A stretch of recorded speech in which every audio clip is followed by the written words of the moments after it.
శనార్థి నేటి మాట తీసుకుందాం. సామాన్యుల చుట్టూ ఆర్థిక ఇబ్బందులు చుట్టుముడుతున్నాయి. చేతి నిండా పని లేక చాలని జీతాలతో కుటుంబాలను సాకడం భారంగా మారుతున్నాయి.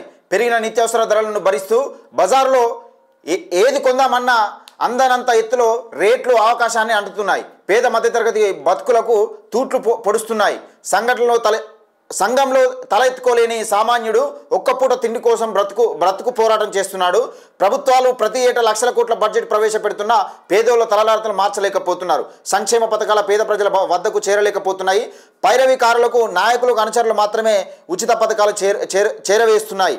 స్వాతంత్రం వచ్చి 78 ఏళ్ళు నిండుతున్నా నా దేశంలో ఆకలి కేకల ఆర్తనాదాలు కటిక పేదరికంలో మగ్గుతున్న మురికివాడలు వికసిత్ భారత్కు అద్దం పడుతున్నాయంటూ పెద్దపల్లి రాజన్న. నిజంగా రాజన్న చెప్పింది 100కు 100% వాస్తవం. ఎందుకంటే ఈరోజు సామాన్యుడు బతకలేక అప్పుల ఊబిలో కూరుకపోతున్న సంగతి చూస్తున్నాం. ఎందుకు కూరుకపోతున్నాడు? పని లేదు, ఉపాధి లేదు.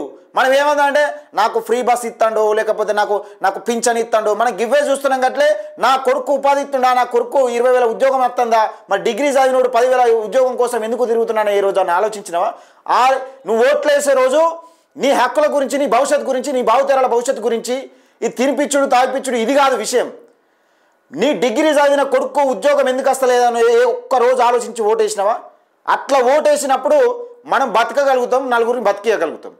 ఈ ఎన్నికలప్పుడు ఇట్లా హామీలు ఇచ్చి దొంగ హామీలు ఇచ్చి గెలిచి తర్వాత మనకు 18,000 కోట్ల బడ్జెట్ వస్తుంది. నెలకు 18,000 కోట్ల బడ్జెట్ను ఖర్చు పెడతారు అంతే. ఖర్చు పెట్టే విధానంలో దేనికోసం ఖర్చు పెడుతున్నారని ఎప్పుడైనా ఒకసారి ఆలోచించినావా? ఆలోచిస్తే ఇబ్బందులు ఉండేవి. చాలా చక్కటి నేటి మాట పెద్దపల్లి రాజన్న అంటారు.